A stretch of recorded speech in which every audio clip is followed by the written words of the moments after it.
ಇವತ್ತು ಎಲ್ಲ ಅಸಮಾನತೆಗಳು ಅನ್ಯಾಯಗಳನ್ನು ನಾವು ಕೊನೆಗಾಣಿಸ್ಬೇಕಂದ್ರೆ ಶಿಕ್ಷಣನೇ ಬೆಳಕು. ಶಿಕ್ಷಣದ ಬೆಳಕು ಮನೆನ ತಲುಪಿದ್ರೆ, ಊರಿಗೆ ಮನೆಗೆ ತಲುಪಿದ್ರೆ ಆ ಬೆಳಕಿನಿಂದ ನಾವು ಈ ಕತ್ತಲೆಯನ್ನು ಹರಿಸ್ಬೋದು ಅಂತೇಳಿ ಒಂದು ಒಳ್ಳೆ ಗ್ರಾಮ ಮಟ್ಟದಲ್ಲಿ ಒಂದು ಒಳ್ಳೆ ಶಾಲೆಯನ್ನ ತುಂಬ ಹೈಲಿ ಎಲ್ಲ ಸೌಲಭ್ಯಗಳನ್ನ ಕಲ್ಪಿಸುವಂಥ ಒಳ್ಳೆ ಶಾಲೆಗಳನ್ನ ಕೊಟ್ಟರೆ ಏನು ತಪ್ಪು ಅಂತ. 7ರಿಂದ 15 ಕಿಲೋಮೀಟರ್ ವ್ಯಾಪ್ತಿಯಲ್ಲಿ ಒಂದು ಶಾಲೆ ಇರುತ್ತೆ. ಮಿಕ್ಕಿದೆಲ್ಲ ಶಾಲೆನ ಅದು ಸೆಳ್ಕೊಂಡ್ಬಿಡುತ್ತೆ. ಅಂದರೆ ನಮ್ಮ ಭಾಷೆಯಲ್ಲಿ ಹೇಳ್ಬೇಕಂದ್ರೆ ನುಂಗು ಬಿಡುತ್ತೆ. ಏನೋ ಖರ್ಚು ಅಂತಿರಲ್ಲ. ಒಂದು ಪ್ರೈಮರಿ ಶಾಲೆಗೆ ತಿಂಗಳಿಗೆ ಎಷ್ಟು ಖರ್ಚು ಮಾಡ್ತೀರ? 360 ರೂಪಾಯಿ. ಅಕ್ಟೋಬರ್ನಿಂದ ನಾವು ಕೇಳ್ತಾನೆ ಇದ್ದೀವಿ, ನೀವು ಏನು ಮುಚ್ಚಳಕ್ಕೆ ಬರ್ಕೊಟ್ಟು ಸಾಲ ತಂದಿದ್ದೀರಾ, ಏನು ಕಂಡೀಷನ್ಸ್ಗೆ ನೀವು ಒಪ್ಕೊಂಡು ಸಾಲ ತಂದಿದ್ದೀರಾ, ಅದನ್ನು ಪಬ್ಲಿಕ್ ಮಾಡಿ. ಈಗ ಹೆಣ್ಮಕ್ಳ ಮೇಲೆ ಎಲ್ಲೂ ಅವ್ರಿಗೆ ಸೇಫ್ಟಿ ಇಲ್ಲದೆ ದಿನ ಅತ್ಯಾಚಾರಗಳಾಗ್ತಾ ಇದೆ. ಈಗ ನಾನು ನನ್ನ ಒಂದು 1ನೇ ಕ್ಲಾಸ್ 2ನೇ ಕ್ಲಾಸ್ ಹೆಣ್ಮಗುನ ಯಾವ ಧೈರ್ಯದ ಮೇಲೆ 15 ಕಿಲೋಮೀಟರ್ ದೂರದಲ್ಲಿ ಒಂದು ಸ್ಕೂಲಿಗೆ ಕಳಿಸ್ಲಿ? ಪ್ರಿಯ ವೀಕ್ಷಕರೇ ನಮಸ್ಕಾರ. ಪೀಪಲ್ ಟಿವಿಯ ಮತ್ತೊಂದು ಪಾಡ್ಕಾಸ್ಟ್ಗೆ ತಮಗೆಲ್ಲ ಸ್ವಾಗತ. ಇವತ್ತು ನಮ್ಮ ರಾಜ್ಯವನ್ನು ಆಳ್ತಾ ಇರೋದು ತುಂಬ ಪ್ರಗತಿಪರ ಎನಿಸಿಕೊಂಡಿರುವ, ಜನಪರ ಎನಿಸಿಕೊಂಡಿರುವ ಕಾಂಗ್ರೆಸ್ ಸರ್ಕಾರ. ಅದರ CM, ಅದರ ಮುಖ್ಯಮಂತ್ರಿ, ನಮ್ಮ ರಾಜ್ಯದ ಮುಖ್ಯಮಂತ್ರಿ ಆದವರು ಸಮಾಜವಾದಿ ಮುಖಂಡರು, ಸಮಾಜವಾದಿ ನೇತಾರರು ಎನಿಸಿಕೊಂಡವರು ಸಿದ್ದರಾಮಯ್ಯನವರು. ಇನ್ನು ಶಿಕ್ಷಣ ಸಚಿವರು ಮಧು ಬಂಗಾರಪ್ಪ, ಖ್ಯಾತ ಇನ್ನೊಬ್ಬ ಸಮಾಜವಾದಿ ಮುಖ್ಯಮಂತ್ರಿಗಳೇನು ಆಗಿ ಹೋಗಿದ್ದಾರಲ್ಲ ಬಂಗಾರಪ್ಪ, ಅವರ ಮಗ. ಆದರೆ ಇವರಿಬ್ಬರು ಸೇರಿಕೊಂಡು ಈ ನಮ್ಮ ರಾಜ್ಯ ಸರ್ಕಾರದಿಂದ ಒಟ್ಟು ರಾಜ್ಯದಲ್ಲಿರುವ 40,000 ಹಳ್ಳಿಗಳನ್ನು ಮುಚ್ಚಲು ಹೊರಟಿದ್ದಾರೆ ಅನ್ನೋದೊಂದು ಆರೋಪ. ಅದು ಈಗಾಗಲೇ ಆರೋಪ ಅಷ್ಟೇ ಅಲ್ಲ, ಈಗಾಗಲೇ ಅನುಷ್ಠಾನಕ್ಕೆ ಕೂಡ ಬರ್ತಿದೆ. ಹಾಗಾಗಿ ಇವರ ಉದ್ದೇಶ, ಈಗ ಒಂದು ಗ್ರಾಮ ಪಂಚಾಯತಿ ಇದೆ ಅಂತ ಅಂದ್ಕೊಳ್ಳಿ. ಗ್ರಾಮ ಪಂಚಾಯತಿಯಲ್ಲಿ ಒಂದು 5-6 ಹಳ್ಳಿಗಳಿರುತ್ತೆ. ಆ 5-6 ಹಳ್ಳಿಗಳಲ್ಲಿ ಒಂದೊಂದು ಶಾಲೆಗಳಿರುತ್ತೆ, ಸರ್ಕಾರಿ ಶಾಲೆಗಳಿರುತ್ತೆ. ಆ ಎಲ್ಲ ಸರ್ಕಾರಿ ಶಾಲೆಗಳನ್ನ ಮುಚ್ಚಿಬಿಟ್ಟು ಗ್ರಾಮ ಪಂಚಾಯತಿಯಲ್ಲಿ ಒಂದು ಶಾಲೆಯನ್ನು ಉಳಿಸ್ಕೊಳ್ಳೋದು. ಆ ಶಾಲೆಯನ್ನು ಕೂಡ ಸರ್ಕಾರ ನಡೆಸದೆ ಯಾವುದೋ ಒಂದು ಖಾಸಗಿ ಕಂಪನಿಗೆ ಕೊಟ್ಬಿಡೋದು. ಅದರ ಉದ್ದೇಶ, ಅದನ್ನ ಹೇಳ್ತಾ ಇರೋದು, ನಾವು ಅಂದರೆ ಒಳ್ಳೆಯ ಉನ್ನತ ಶಿಕ್ಷಣವನ್ನು ಕೊಡೋದು ನಮ್ಮ ಉದ್ದೇಶ ಅಂತ ಸರ್ಕಾರ ಹೇಳ್ತಿರೋದು. ಹಾಗಾದರೆ ಇದರಲ್ಲಿ ಸರ್ಕಾರದ ತಪ್ಪಿದೆಯಾ ಅಥವಾ ಪಾಲಕರು ಕೂಡ ಈಗ ಕನ್ನಡ ಶಾಲೆಗಳಿಗೆ ಮಕ್ಕಳನ್ನ ಕಳಿಸ್ತಾ ಇಲ್ಲ, ಪಾಲಕರು ತಪ್ಪಿದೆಯಾ? ಈ ಎಲ್ಲ ವಿಚಾರವಾಗಿ ಇವತ್ತಿನ ಪಾಡ್ಕಾಸ್ಟ್ನಲ್ಲಿ ಚರ್ಚೆ ಮಾಡ್ತಾ ಹೋಗೋಣ. ನಮ್ಮ ಜೊತೆಗಿದ್ದಾರೆ ಸೇವ್ ಎಜುಕೇಷನ್ ಶಿಕ್ಷಣ ಉಳಿಸಿ ರಾಜ್ಯ ಸಮಿತಿಯ ಉಪಾಧ್ಯಕ್ಷರಾದ ಐಶ್ವರ್ಯ ಅವರು. ನಮಸ್ಕಾರ ಮೇಡಮ್. ನಮಸ್ಕಾರ ಮೇಡಮ್. ಏನು ನೋಡಿ, ಇದು ಸರ್ಕಾರ ಹೊರಡಿಸಿರುವ ಸುತ್ತೋಲೆ. ಇದರಲ್ಲಿ ಅವ್ರು ಹೇಳ್ತಾರೆ, ಕ್ಲಿಯರ್ ಆಗಿ ಹೇಳಿದ್ದಾರೆ, ನಾವು ಸರ್ಕಾರಿ ಶಾಲೆಗಳನ್ನ ಉನ್ನತೀಕರಿಸ್ತೀವಿ ಅಂತ ಹೇಳಿರೋದು. ನೀವು ಹೇಳ್ತೀರಾ ಸರ್ಕಾರಿ ಶಾಲೆಗಳನ್ನ ಮುಚ್ಚುತ್ತಾ ಇದ್ದಾರೆ ಅಂತ. ಎರಡು ವಾಕ್ಯಗಳಲ್ಲಿ ನಿಜವಾಗ್ಲೂ ಆಗ್ತಾ ಇರೋದೇನು, ಏನು ಸಮಸ್ಯೆ ಅಂತ? ಅದೇ ಸರ್ಕ್ಯುಲರ್ನ ಒಂದ್ 2-3 ಪುಟ ತೆಗೆದ್ಬಿಟ್ಟು ನೀವು ನೋಡಿ ಸರ್, ಅಲ್ಲಿ ನಾನು ಅಂಡರ್ಲೈನ್ ಮಾಡಿದ್ದೀವಿ ಅದನ್ನ.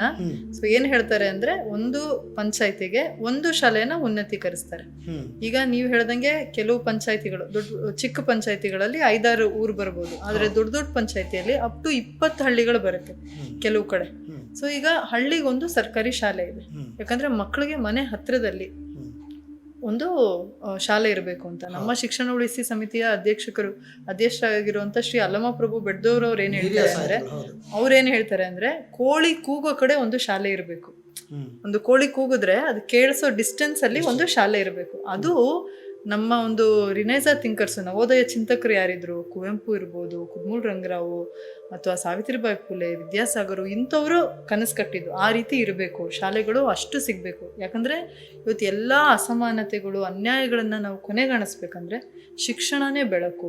ಶಿಕ್ಷಣದ ಬೆಳಕು ಮನೆನ ತಲುಪಿದ್ರೆ, ಊರಿಗೆ ಮನೆಗೆ ತಲುಪಿದ್ರೆ ಆ ಬೆಳಕಿನಿಂದ ನಾವು ಈ ಕತ್ತಲೆಯನ್ನು ಹರಿಸ್ಬೋದು ಅಂಥೇಳಿ ಅವರೆಲ್ಲ ಶ್ರಮಿಸಿ ಇವತ್ತು ಇಷ್ಟು ಮಟ್ಟಿಗೆ ನಾವೆಲ್ಲ ಹಿಂಗೆ ಕೂತ್ಕೊಂಡು, ನಾನೊಂದು ಹೆಣ್ಮಗಳಾಗಿ ಬಂದು ಹಿಂಗೆ ಒಂದು ಎಜುಕೇಷನ್ ಪಡ್ಕೊಂಡು ಲೆಕ್ಚರರ್ ಆಗಿ ಇಲ್ಲಿ ಕೂತ್ಕೊಂಡು ಮಾತಾಡ್ತಿದ್ದೀನಿ ಅಂದರೆ ಅವ್ರುಗಳಿಗೆ ನಾನು ಚಿರಋಣಿ ಆಗಿರಬೇಕು. ಆ ರೀತಿ ಅವರ ಒಂದು ಎಫರ್ಟಿಂದ ಇವತ್ತು ನಮಗೆ ಶಾಲೆಗಳು ಬಂದಿದೆ ಸರ್. ಒಂದು ಡೆಮೋಕ್ರಸಿ ಅಂತ ಇದೆ ನಮ್ಮ ದೇಶದಲ್ಲಿ, ಫ್ರೀಡಮ್ ಇದೆ. ಸೊ ಸರ್ಕಾರಿ ಶಾಲೆಗಳು ನಮ್ಮ ಹಕ್ಕು, ಅದು ಎಲ್ಲರಿಗೂ ಸಿಗ್ಬೇಕಾಗಿರೋವಂಥದ್ದು. ಸೊ ಇದು ಇರೋವಂಥದ್ದು ಸರ್. ಇದೇ ಸರ್ಕ್ಯುಲರ್ ಅಲ್ಲಿ ಅವ್ರು ಏನ್ ಹೇಳ್ತಾರೆ ಅಂದ್ರೆ, ಸಣ್ಣ ಹಳ್ಳಿಗಳೇನಿದೆ, ಪಂಚಾಯತಿ ಶಾಲೆಗಳೇನಿದೆ, ಹಳ್ಳಿಗಳಲ್ಲಿರೋ ಶಾಲೆಗಳನ್ನ ಅದನ್ನೆಲ್ಲ ಮುಚ್ಚಿ ಈ ಒಂದು ಪಂಚಾಯತಿಗೆ ಒಂದು ಶಾಲೆಯನ್ನು ಉನ್ನತೀಕರಿಸಿ ಅಲ್ಲಿಗೆ ವಿಲೀನ ಮಾಡಬೇಕು ಅಂತ ಹೇಳ್ತಾ ಇದ್ದಾರೆ ಈಗ.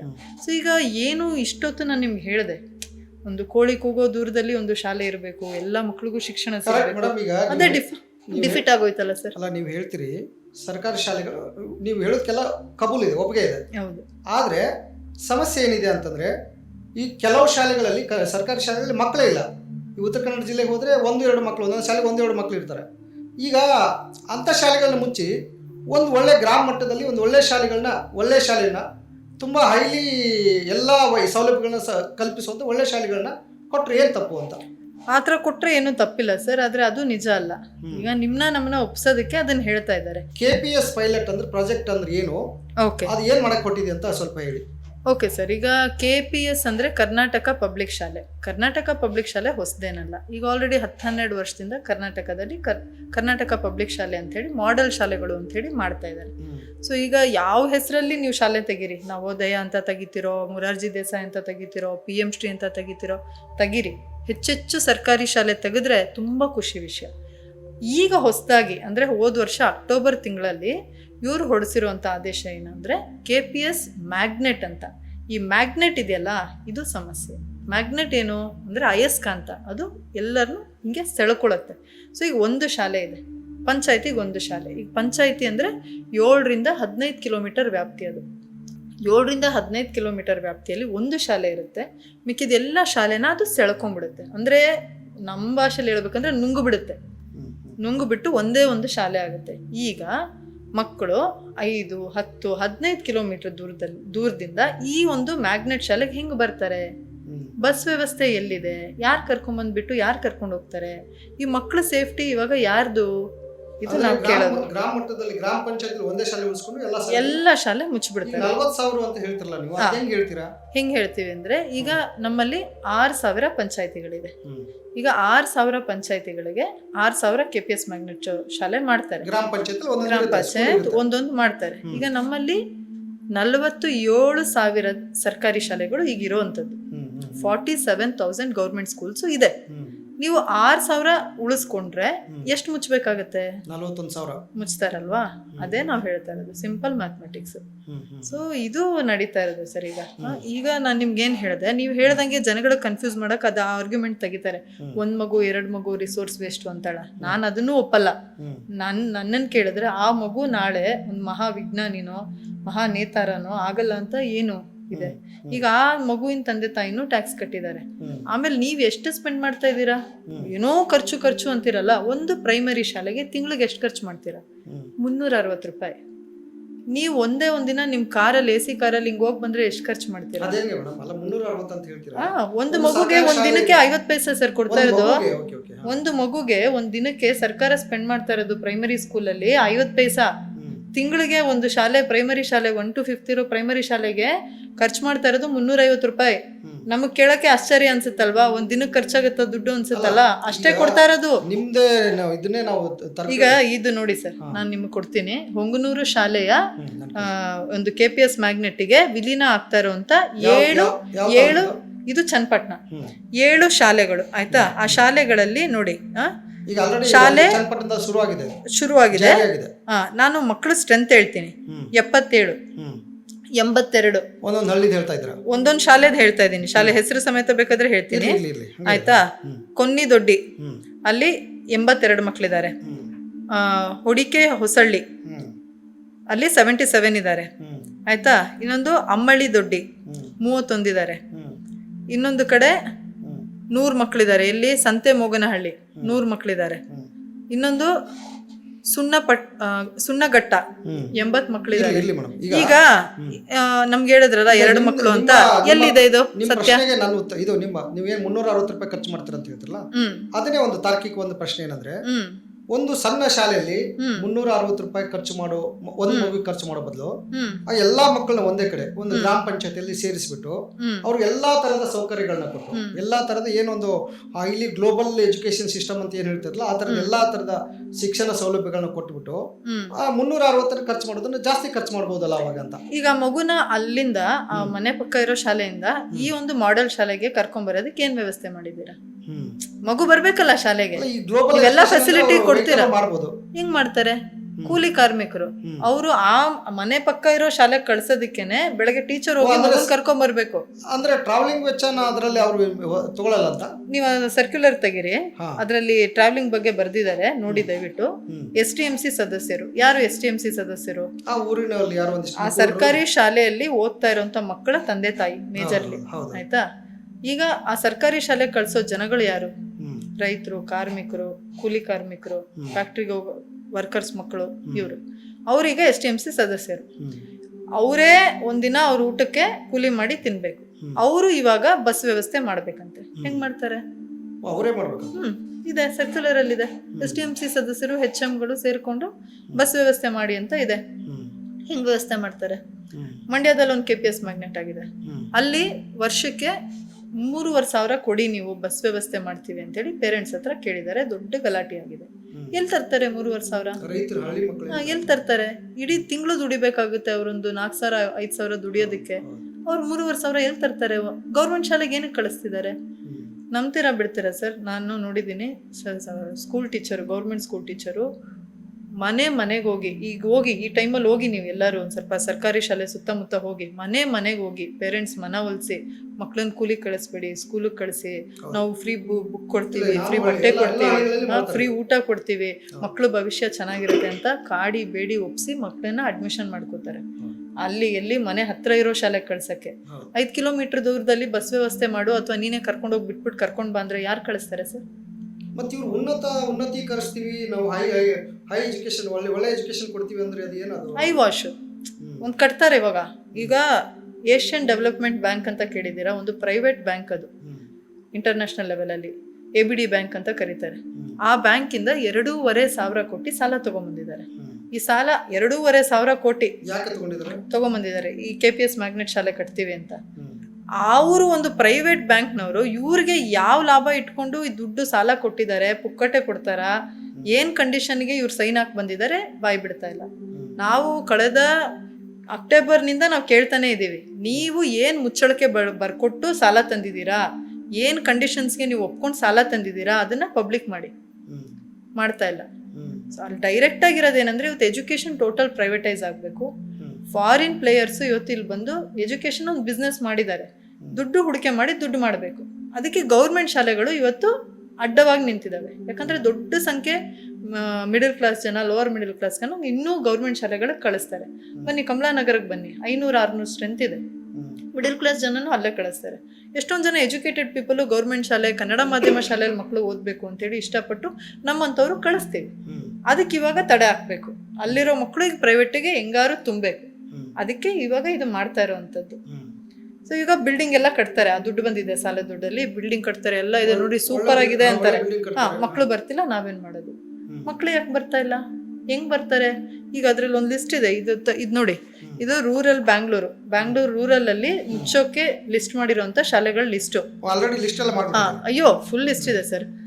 ಅದ್ರಲ್ಲಿ ಈಗ ನೆಲಮಂಗಲದ ಕೆಲವು ಶಾಲೆಗಳು ನೋಡಿ 11 ಕಿಲೋಮೀಟರ್ 15 ಕಿಲೋಮೀಟರ್ ದೂರದಲ್ಲಿದೆ. ನಾನು ಹೈಲೈಟ್ ಮಾಡಿದ್ದೀನಿ. ಈಗ ಆ ಶಾಲೆಗಳಿಗೆ ಹೆಂಗ್ 15 ಕಿಲೋಮೀಟರ್ ದೂರಕ್ಕೆ ಮಕ್ಳನ್ನ ಕಳಿಸ್ತಾರೆ? ಈಗ 1ನೇ ಕ್ಲಾಸ್ ಹೆಣ್ಮಗು. ಈಗ ಹೆಣ್ಮಕ್ಳ ಮೇಲೆ ಎಲ್ಲೂ ಅವ್ರಿಗೆ ಸೇಫ್ಟಿ ಇಲ್ಲದೆ ದಿನ ಅತ್ಯಾಚಾರಗಳಾಗ್ತಾ ಇದೆ. ಈಗ ನಾನು ನನ್ನ ಒಂದು 1ನೇ ಕ್ಲಾಸ್ 2ನೇ ಕ್ಲಾಸ್ ಹೆಣ್ಮಗುನ ಯಾವ ಧೈರ್ಯದ ಮೇಲೆ 15 ಕಿಲೋಮೀಟರ್ ದೂರದಲ್ಲಿ ಒಂದು ಸ್ಕೂಲಿಗೆ ಕಳಿಸ್ಲಿ? ಮನೆ ಹತ್ರ ಒಂದು ಶಾಲೆ ಇದ್ರೆ ನಾನು ಇಲ್ಲೇ ಇರ್ತೀನಪ್ಪ, ಕೆಲ್ಸಕ್ಕೆ ಹೋಗಿ ಬಂದು ಒಂದು ಮಗು ನೋಡ್ಬೋದು, ಮಗುಗೇನೋ ಹುಷಾರಿಲ್ಲ ಏನೋ ಆಯ್ತು ಅಂದ್ರೆ ಮನೆಗೆ ಕಳಿಸ್ಬೋದು, ಹತ್ರದಲ್ಲಿದೆ ಅಂತ ಆ ಭರವಸೆ ಮೇಲೆ ನಾನು ಕಳಿಸ್ತೀನಿ. ಈಗ ಅಷ್ಟು ದೂರ ನಾನು ಹೆಂಗ್ ಕಳಿಸ್ಲಿ? ಯಾರು ನೋಡ್ಕೋತಾರೆ? ಯಾರು ಜವಾಬ್ದಾರಿ ಆ ಮಕ್ಳಿಗೆ? ಬಟ್ ಪ್ರಾಬ್ಲಮ್ ಏನಾಗ್ತಿದೆ ಅಂದ್ರೆ ಈ ಸರ್ಕಾರಿ ಶಾಲೆಗಳಿಗೆ ಪಾಲಕರು ಮಕ್ಕಳು ಕಳಿಸ್ತಾ ಇಲ್ಲ. ಸುಳ್ಳು ಸರ್, ಹುಟ್ಟು ಸುಳ್ಳು. ಮತ್ತೆ ಯಾಕೆ ಪ್ರೈವೇಟ್ ಸ್ಕೂಲ್ಗಳು ಅಷ್ಟೊಂದು ಫೀಸ್ ತಗೊಂಡು ಅಷ್ಟೊಂದು ಎಲ್ಲ ಕಡೆ ಪ್ರೈವೇಟ್ಗೆ ಪರ್ಮಿಷನ್ ಕೊಡ್ತಾ ಇರೋದು ಯಾರು? ಈಗ MLA MPಗಳು ಎಲ್ಲಾ ಪಕ್ಷದವರು ಯಾರ್ಯಾರ ಹತ್ರ ಎಷ್ಟೆಷ್ಟು ಪ್ರೈವೇಟ್ ಇನ್ಸ್ಟಿಟ್ಯೂಷನ್, ಎಜುಕೇಶನ್ ಇನ್ಸ್ಟಿಟ್ಯೂಷನ್ ಇದೆ ಎಲ್ಲಾನು ಮಾಡ್ಕೊಂಡಿದ್ದಾರೆ. ಸುಳ್ಳು ಸರ್. ಈಗ ನೀವ್ ಹಂಗ್ ಹೇಳ್ತಿರಲ್ಲ, ನಾವು 700ರಿಂದ 800 ಹಳ್ಳಿಗಳಲ್ಲಿ ಏನಿಲ್ಲ ಅಂದ್ರೂ 1000ಕ್ಕಿಂತ ಹೆಚ್ಚು ಪೋಷಕರ ಸಭೆ ಮಾಡಿದ್ವಿ. ಪೋಷಕರಿಗೆ ನಾವು ಕೇಳಿದ್ವಿ, ನೀವ್ ಯಾಕೆ ಸರ್ಕಾರಿ ಶಾಲೆ ಕಳಿಸ್ತಿಲ್ಲ ಅಂತ. ಫಸ್ಟ್ ಆಫ್ ಆಲ್ ಅದು ಸುಳ್ಳು. ಸರ್ಕಾರಿ ಶಾಲೆ ಕಳಿಸ್ತಿಲ್ಲ ಅನ್ನೋದು ಸುಳ್ಳು. ಸರ್ಕಾರಿ ಶಾಲೆಗಳಲ್ಲಿ ಎಲ್ಲಿ ಟೀಚರ್ಸ್ ಇದ್ದಾರೆ, ಬಿಲ್ಡಿಂಗ್ ಬೇಡ, ಟಾಯ್ಲೆಟ್ ಬೇಡ, ನೀರು ಬೇಡ, ಎಲ್ಲಿ ಟೀಚರ್ಸ್ ಇದ್ದಾರೆ, 100, 200, 300 ಚಿಕ್ಕ ಚಿಕ್ಕ ಹಳ್ಳಿಗಳಲ್ಲಿ ಫುಲ್ ಸ್ಟ್ರೆಂತ್ ಇದೆ ಸರ್, ಫುಲ್ ಸ್ಟ್ರೆಂತ್ ಇದೆ.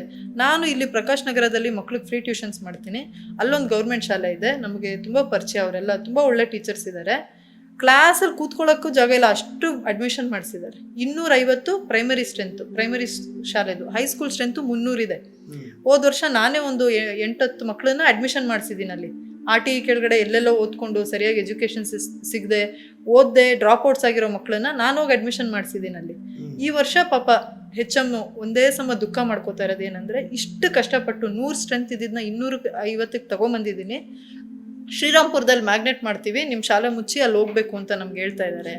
ಓ, ಆ ಶಾಲೆ ಮುಚ್ಚಿಬಿಡಿ ಅಂತ ಹೇಳಿದ್ರು. 250 ಜನ ಮಕ್ಕಳು ಪ್ರೈಮರಿಯಲ್ಲಿ, ಹೈಸ್ಕೂಲಲ್ಲಿ 300, ಟೋಟಲ್ 550 ಸ್ಟ್ರೆಂತು. 2 ಶಾಲೆ ಮುಚ್ಚಿಬಿಡು. ಒಳ್ಳೆ ಬಿಲ್ಡಿಂಗು, ಕಾಂಪೌಂಡು ಎಲ್ಲ ಇನ್ಫ್ರಾಸ್ಟ್ರಕ್ಚರ್ ಇದೆ ಸರ್. ಟೀಚರ್ಸ್ ಇದ್ದಾರೆ, ಶಾರ್ಟೇಜ್ ಇರೋ ಟೀಚರ್ಸು ಗೆಸ್ಟ್ ಟೀಚರ್ಸ್ನ ತೊಗೊಂಡಿದ್ದಾರೆ. ಅವರು ಚೆನ್ನಾಗಿ ಪಾಠ ಮಾಡ್ತಿದ್ದಾರೆ. ಲೋಕಲೈಟ್ಸು, ನಂಗೆ ಪರಿಚಯ ಇರೋವಂಥ ಟೀಚರ್ಸ್ ಅವರು ಚೆನ್ನಾಗಿ ಪಾಠ ಮಾಡ್ತಿದ್ದಾರೆ. ಅದನ್ನು ಮುಚ್ಚಿ 3 ಕಿಲೋಮೀಟರ್ ದೂರದಲ್ಲಿ ಶ್ರೀರಾಮ್ಪುರಕ್ಕೆ ಹೋಗ್ಬೇಕಂತೆ. ಅದು full inside area sir, bus ಇಲ್ಲ. ಬೆಂಗಳೂರಲ್ಲಿ ಪ್ರಕಾಶ್ ನಗರ, ಪ್ರಕಾಶ್ ನಗರ ಗೌರ್ಮೆಂಟ್ ಸ್ಕೂಲ್ನ ಮುಚ್ಚಿ ಶ್ರೀರಾಮ್ಪುರಕ್ಕೆ ಹೋಗಿ ಅಂತ. ಈಗ ಎಲ್ಲಿ ಯಾವಾಗ ಚನ್ನಪಟ್ಟಣದಲ್ಲಿ ಈ ರೀತಿ ಸರ್ಕ್ಯುಲರ್ ನಿಮಗೆ ತೋರಿಸಿದ್ನಲ್ಲ, ಅದು ಬಿಟ್ಟಿದ ತಕ್ಷಣ ದೊಡ್ಡ ಮಟ್ಟದಲ್ಲಿ ಹೋರಾಟ ಆಗೋಯ್ತು. ಅದನ್ನ ಇಟ್ಕೊಂಡು ಜನ ನಾವು ಎಲ್ಲ ಸೇರಿ ದೊಡ್ಡ ಹೋರಾಟ ಮಾಡಿ ಕ್ಲೋಸ್ ಆಗಿದ್ದ ಶಾಲೆಗಳನ್ನ ಓಪನ್ ಮಾಡಂಗೆ ಮಾಡಿದ್ವಿ. ಈಗ ಅದಕ್ಕೇನು ಮಾಡಿದ್ದಾರೆ, ಅದರಿಂದ ಪಾಠ ಕಲ್ತ್ಬಿಟ್ಟು ಇದಕ್ಕೆ ಸರ್ಕ್ಯುಲರೇ ಬಿಡ್ತಾ ಇಲ್ಲ. ಈ ಪ್ರಕಾಶ್ ನಗರ ಮತ್ತೊಂದೆಲ್ಲ ಹೇಳ್ತಾ ಇದ್ದೀನಲ್ಲ, ಪ್ರಿಂಟಲ್ಲಿ ಏನು ಕೊಡ್ತಾ ಇಲ್ಲ, ಬ್ಲ್ಯಾಕ್ ಆ್ಯಂಡ್ ವೈಟಲ್ಲಿ.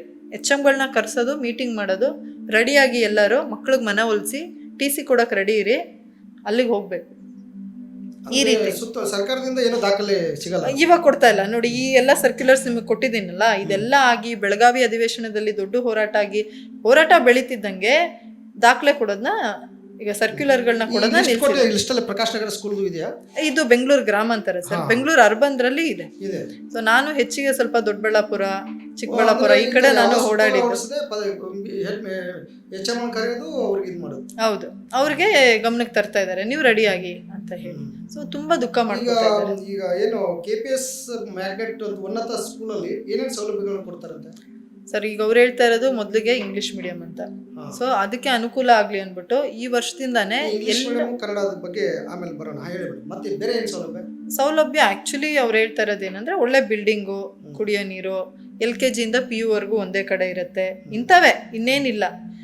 ಅಲ್ಲಿ ಟೀಚರ್ಸ್ ನೋಡಿ, ಇವಾಗ ಟೀಚರ್ಸ್ ಅಪಾಯಿಂಟ್ಮೆಂಟ್ ಮಾಡ್ಕೋತೀರಾ ಹಂಗಂದ್ರೆ ಅಂದ್ರೆ ಇಲ್ಲ. ಈಗ ಆಲ್ರೆಡಿ ಈಗೇನು ಗೊತ್ತಾ, 40,000 ಮುಚ್ಚಿಬಿಟ್ರೆ ಅವ್ರನ್ನ ಇಲ್ಲ ಹಾಕ್ಬೋದಲ್ಲ.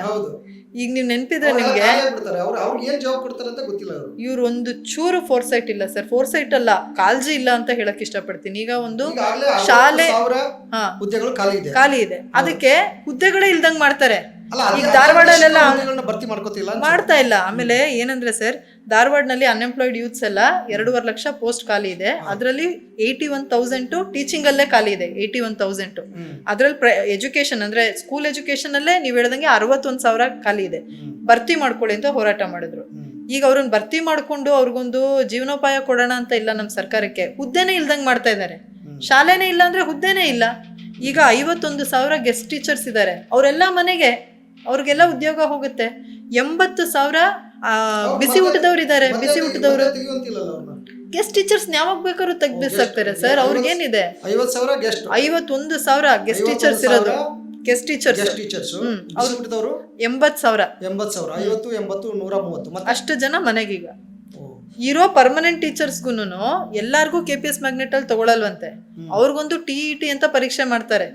ಈಗ ಆಲ್ರೆಡಿ ಓದ್ಕೊಂಡು BEd ಮಾಡ್ಕೊಂಡು ಎಂಟ್ರೆನ್ಸ್ ಎಕ್ಸಾಮ್ ಕ್ಲಿಯರ್ ಮಾಡ್ಕೊಂಡು ಟೀಚರ್ಸ್ ಆಗಿ ಗೌರ್ಮೆಂಟ್ ನೌಕರಿ ಅಪ್ಪ ನನ್ನ ಜೀವನ ಸೆಟ್ಲ್ ಆಯ್ತು ಅಂತ ಅದ್ರ ಮೇಲೆ ಈಗ ಒಂದು ಸಂಸಾರ ಕಟ್ಕೊಂಡು ಎಲ್ಲ ಸಾಲ ಏನೇ ಅವ್ರದ್ದು ಒಂದು ವ್ಯವಹಾರ ಫ್ಯಾಮಿಲಿದ್ ಮಾಡ್ಕೊಂಡಿದ್ದಾರೆ.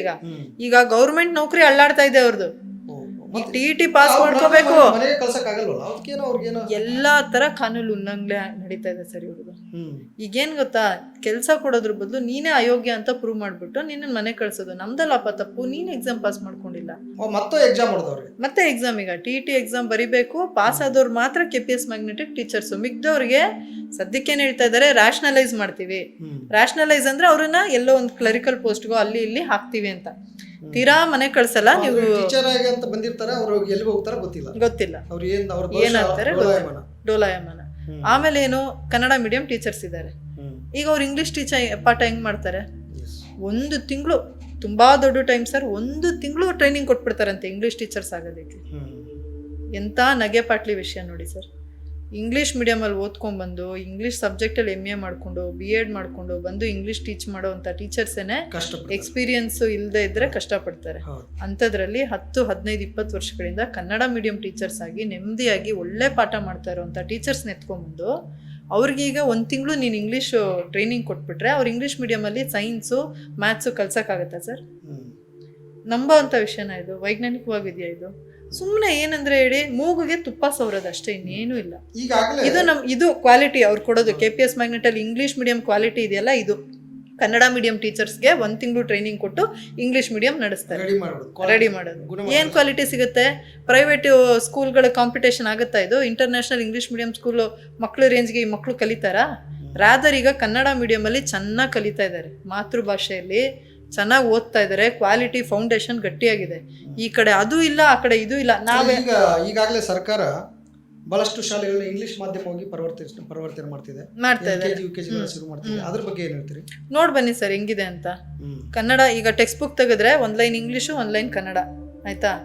ಪಾಠ ಕನ್ನಡದಲ್ಲೇ ಮಾಡೋದವ್ರು, ಯಾಕಂದ್ರೆ ಟೀಚರ್ಸ್ ಅವರು ಕನ್ನಡ ಮೀಡಿಯಂ, ಅವ್ರು ಮಾಡೋದು ಕನ್ನಡದಲ್ಲೇ. ಆದ್ರೆ ಮಕ್ಕಳು ಎಕ್ಸಾಮ್ ಈಗ ಇಂಗ್ಲೀಷ್ ಮೀಡಿಯಮಲ್ಲಿ ಬರಿಬೇಕಂತೆ. ಅದು ಈಗ ಕೆಲವು ವರ್ಷ ಇಂಗ್ಲೀಷ್ ಆರು ಬರಿಬೋದು, ಕನ್ನಡ ಆರು ಬರಿಬೋದು. ಏನು ಇಂಗ್ಲೀಷ್ ಮೀಡಿಯಂ ಅದು?